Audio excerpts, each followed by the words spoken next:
Falei, tá bom? Eu tenho que gravar. Então, vamos lá, gente. Bom dia. Então, a nossa aula de literatura vai abordar o quê? O que a gente já comentou, que tem uma atividade avaliada a respeito do livro para didática esse bimestre, que é Aprendendo a Amar.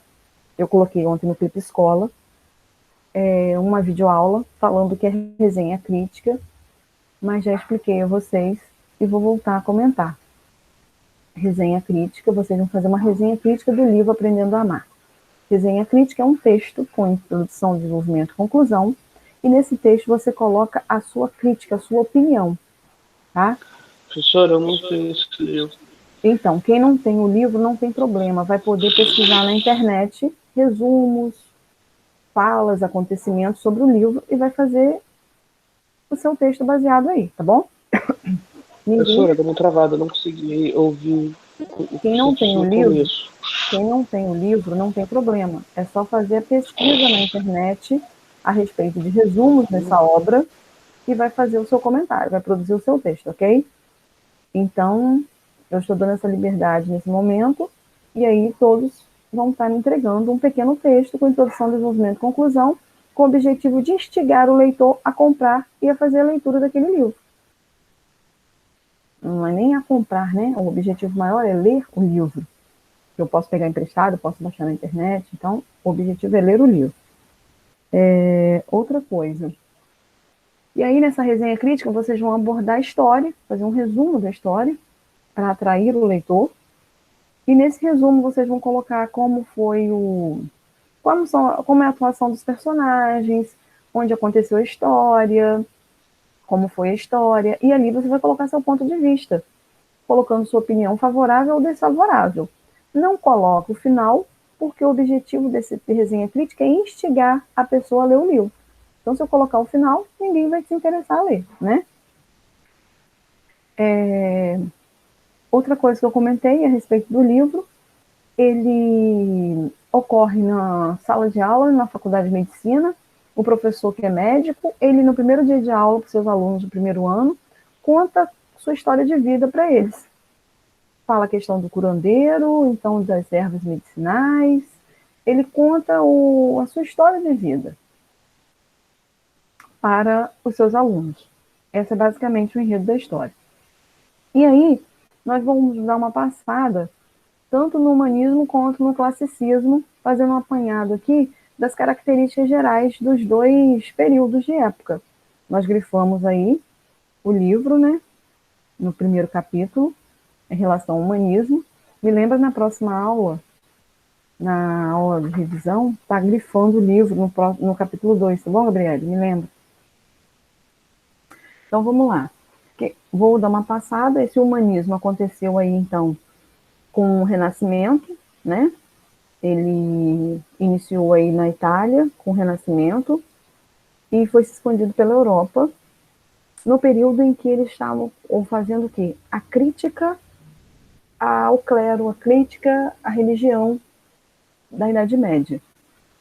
E aí, o teocentrismo, Deus como centro do universo, dá espaço ao antropocentrismo, o homem como centro do universo. Então, antes nós tínhamos Deus como centro do universo, tudo era voltado para Deus. Agora nós temos o que no humanismo? Tudo voltado para o homem, tudo é voltado para a razão, tá? E nessa época, o que nós tínhamos aqui? Então, esse humanismo era no período de transição da Idade Média e o Renascimento, tinha valorização do ser humano, surgimento da burguesia, a ênfase, né, o valor voltado para o antropocentrismo, o homem como centro do universo. As emoções estavam dando lugar, né, estavam sendo mais valorizadas nesse período, as emoções humanas, né, mais voltadas nesse período. Afastamento dos dogmas da igreja, estavam se afastando da igreja. Valorização de debates, de opiniões divergentes, do racionalismo, do uso da razão. Aí nós temos vários autores da época, Francesco Petrarca, Dante Alighieri, Giovanni Boccaccio, Thomas More, Temos também Gil Vicente com seu teatro. O teatro vicentino, ele fazia crítica, né, à sociedade da época, ao período, tá? E ele fazia críticas, né, nas suas obras. Nós temos lá no nosso livro, fala sobre Gil Vicente, lá na página 12, fala da linguagem dele, das comédias, do teatro, tá?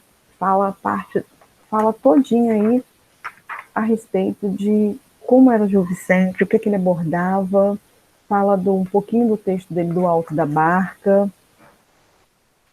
Vamos ver aqui o teatro dele, né? Ele basicamente fazia o quê? Qual era a relevância no teatro português? É o dramaturgo, né? Havia a dramatização, lá na página 12. Ele incorpora sua produção a alguns temas e recursos teatrais às peças religiosas e profanas da Idade Média. São temas ligados à religião, à Idade Média, né? Mas fazendo crítica, né? Em relação a isso. Tinha visão de mundo conservadora e religiosa, a mentalidade era materialista, era burguesa, mas fazia crítica também à igreja, principalmente quando cobrava as indulgências e a perseguição violenta dos judeus. E a isso estava aproximando as ideias do período do antropocentrismo, né? O que mais que ele aborda? Ele tinha um caráter cômico também, as peças dele tinham caráter cômico, fazia crítica, né? Ele não poupava tempo e fazia crítica às classes sociais. Satirizava os pobres, né, a classe social mais baixa, até os nobres. Todos entravam na crítica dele. A classe mais baixa, os nobres, os membros do clero, membros do judiciário. Então, tinha que como dizia criticar. a zoeira neverendes. O que tinha que Não importa o criticar, título, todos vão ser zoados. ele estava criticando.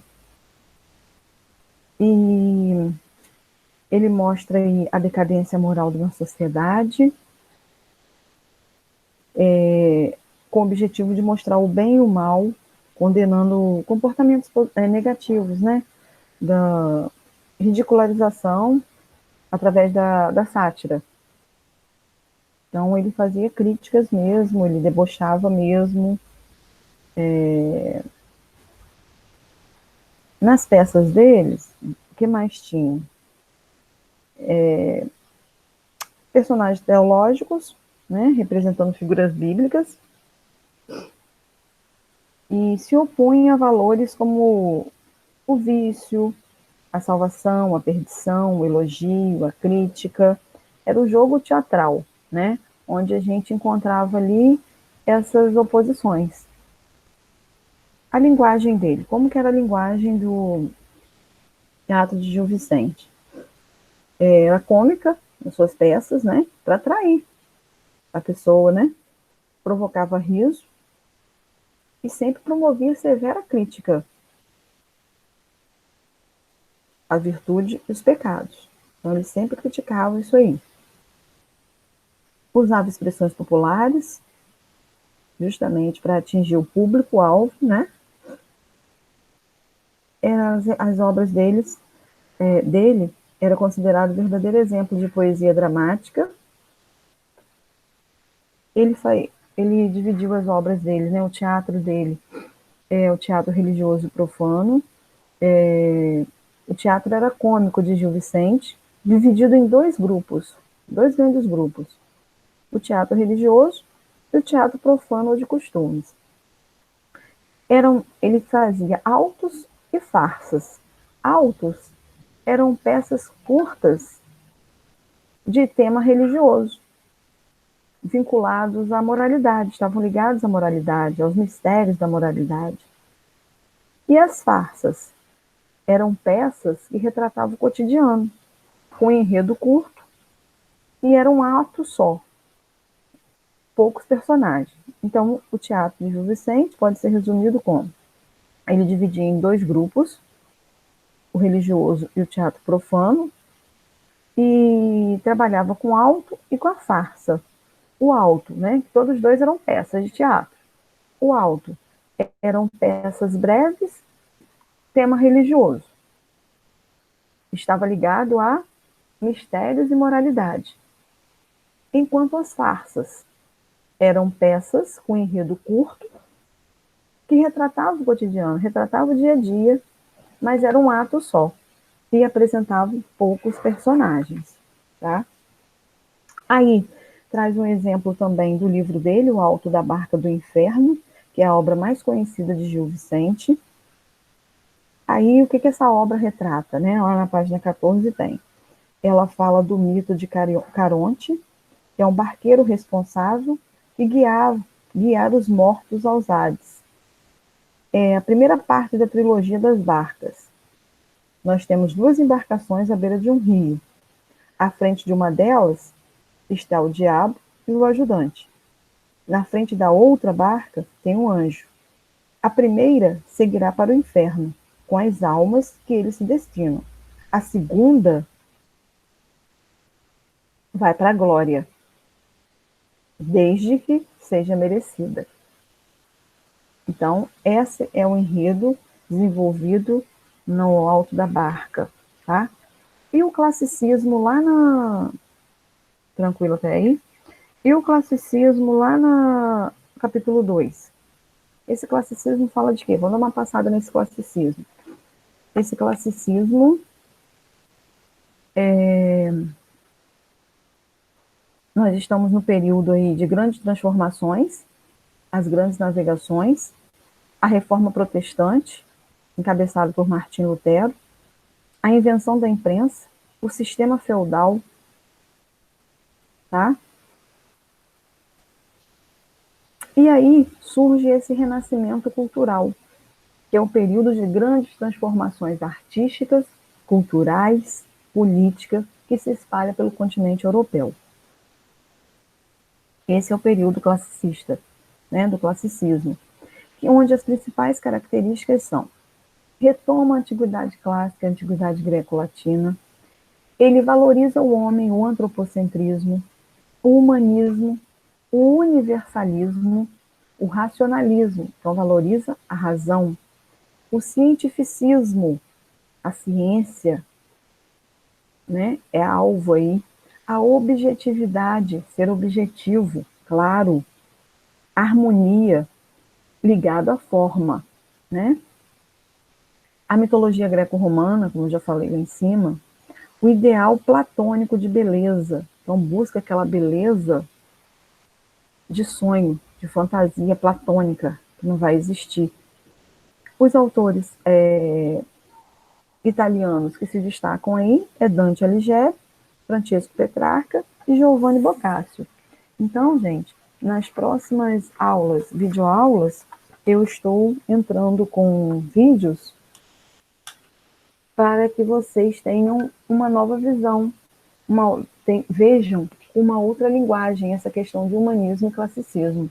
Mas não é difícil, são poucas características, tá? E nós vamos lembrar agora para fazer a questão dos exercícios na próxima aula. Tudo bem? Alguém tem alguma pergunta? Alguém tem alguma pergunta? Tudo ok? Não, Então, até a próxima, ok? Não deixem de fazer Não deixem de fazer para a gente... A resenha crítica. Fugiu a palavra. Fiquem com Deus, até a próxima. Tá?